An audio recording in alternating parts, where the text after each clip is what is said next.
Lawyer Idupuganti Srinivas అరెస్ట్కి సంబంధించి కూడా ఇక్కడ ఉన్నటువంటి న్యాయవాదుల బృందం కూడా వెళ్ళి కలిసి వచ్చారు. ఆయన్ని ఉన్నటువంటి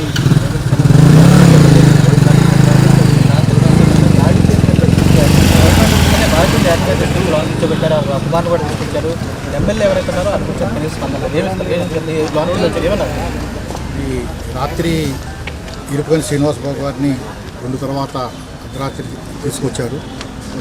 నోటీస్ ఉందా అంటే నోటీస్ కూడా ఉన్నదని కూడా నోటీస్ ఇచ్చి తీసుకొచ్చారు. 24 అవర్స్ అరెస్ట్ అని చెప్పారు. ఇప్పుడు దాకా వదలలేదు. ఆయనతో పాటు ఆయన కుమారుని కూడా ఇక్కడే ఉండమని చెప్తే అలో చేశారు, ఇక్కడే ఉన్నారు. ఇప్పుడు మళ్ళీ డిఎస్పీ గారిని అడిగితే ఇంకా మేము డెసిషన్ ఏం తీసుకోలేదండి, మాకు తెలిసిన సమాచారం ఏంటంటే ఇతని మీద ఏదన్నా క్రైమ్ రిజిస్టర్ చేసి ఉన్నది లేకపోతే చేస్తారు అని చెప్పి దాని మీద తీసుకొచ్చి కోర్టుకి హాజరుపరుస్తారు, రిమాండ్కి పంపించాలనే ఉద్దేశంతో ఉన్నారని మా అందరికీ అందిన సమాచారం. కుటుంబం చూస్తుంటారు, ఆల్రెడీ బిక్కుమంటూ ఉన్నారు. ఆల్రెడీ ఇల్లు కూల్చేయమని చెప్పి ఎమ్మెల్యే వాళ్ళకి భయపడుతున్న ఇంకా పరిస్థితున్నారు. ఆ కుటుంబానికి ఎటువంటి భరోసా కల్పిస్తారు మీ లీగల్ టీం? మా లీగల్ టీం తరఫున అటువంటిది అంటే మేమంతా మాకు 600 చిల్లర మేము అడ్వకేట్స్ ఉన్నామండి. ఏ న్యాయవాదికి ఏం జరిగినా కూడా మేమంతా ముందే ఉంటాము. అటువంటిది ఏమన్నా వస్తే మేము వాళ్ళ ఇంటి దగ్గరికి కూడా వెళ్ళి మేము ప్రొటెక్షన్ ఇస్తానికి సిద్ధంగానే ఉన్నాము. అక్రమ కేసులు పెడితే ఏ విధంగా ఎదుర్కోబోతున్నారు? అక్కడ కోర్టుకి ఈ విషయం మేము క్లియర్గా ఒక అడ్వకేట్ కాదండి, గ్రూప్ ఆఫ్ అడ్వకేట్స్ ఆర్గ్యూ చేసి విషయం యాక్చువల్ ఫ్యాక్ట్స్ కోర్టుకి తెలియపరచాలని మేము అనుకుంటున్నాం. సార్ చెప్పండి.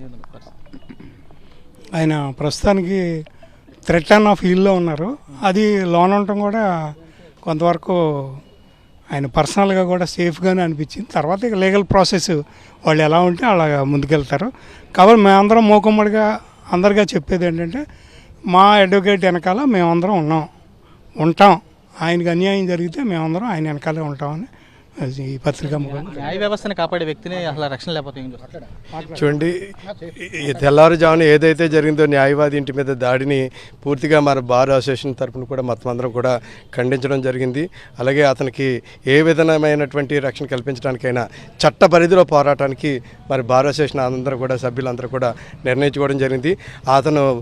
అతనే ఇంటికెళ్ళి దాడి చేసి మరి బాధితుడైనటువంటి అతను తీసుకెళ్ళి మరి పోలీస్ స్టేషన్లో పెట్టి నిర్బంధించడం అంటే ఇది చాలా హేయమైన చర్య. ఈ దుశ్చర్యను మేము అందరం కూడా మూకుమ్మడిగా ఖండిస్తున్నాం. ఇటువంటి దాన్ని చట్టపరంగా పోరాటానికి ఎటువంటి అక్రమ కేసులు పెట్టిన న్యాయవాది మీద ఆ కేసులన్నింటిని కూడా చట్ట ప్రకారంగా పోరాటానికి కూడా సన్నద్ధమయ్యామని చెప్పేసి సందర్భంగా తెలియజేస్తున్నాం. న్యాయాన్ని కాపాడే వ్యక్తులకే రక్షణ లేకుండా పోయింది, ఏం చూస్తారు? ఇప్పుడు స్టేషన్లోకి ఇందాక వచ్చామండి కాసేపటి క్రితం, ఎవరిని కూడా అలౌ చేయలేదు. ఇక్కడ రోడ్డు మీద కూడా ఎవరినే ఉండొద్దని చెప్పారు. మేము అడ్వకేట్స్ ఉన్నా కూడా మమ్మల్ని లోనికి అలౌ చేయలేదు. ఇప్పుడు ప్రెసిడెంట్ గారు మేమందరం టీమ్ ఆఫ్ బార్ అసోసియేషన్ నుంచి వస్తే ఇప్పుడు 4గురిని అలౌ చేశారండి లోనకి. కానీ వాళ్ళు కూడా పోలీసు వారు కూడా ఏమీ చెప్పే పరిస్థితిలో లేరు. కేసు కడతారా, కోర్టుకు సబ్మిట్ చేస్తారా అనేది కూడా వాళ్ళు ఏమీ చెప్పే పరిస్థితి లేదు. వాళ్ళకు కూడా మాకేం తెలియదండి, పైనుంచి ఏమన్నా మాకు ఇన్స్ట్రక్షన్స్ వస్తేనే మేము ముందుకెళ్తామండి అనే పరిస్థితిలో ఉన్నారు. కానీ వాళ్ళకేం తెలియదు. కానీ బాధితుడిని తీసుకొచ్చి పోలీస్ స్టేషన్లో కూర్చోబెట్టారు. అది చాలా హేయమైన చర్య.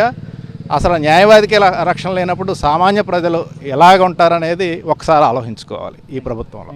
క్షేత్రస్థాయిలో కూడా ఎవరైతే న్యాయవృత్తికి ఉన్నటువంటి న్యాయవాదిగా ఉన్నటువంటి ఇడుపుగంటి శ్రీనివాస్ ఎవరైతే ఉన్నారో ఆయన చూస్తే అరెస్ట్కి సంబంధించి కూడా మేము తీవ్రంగా ఖండిస్తున్నాము.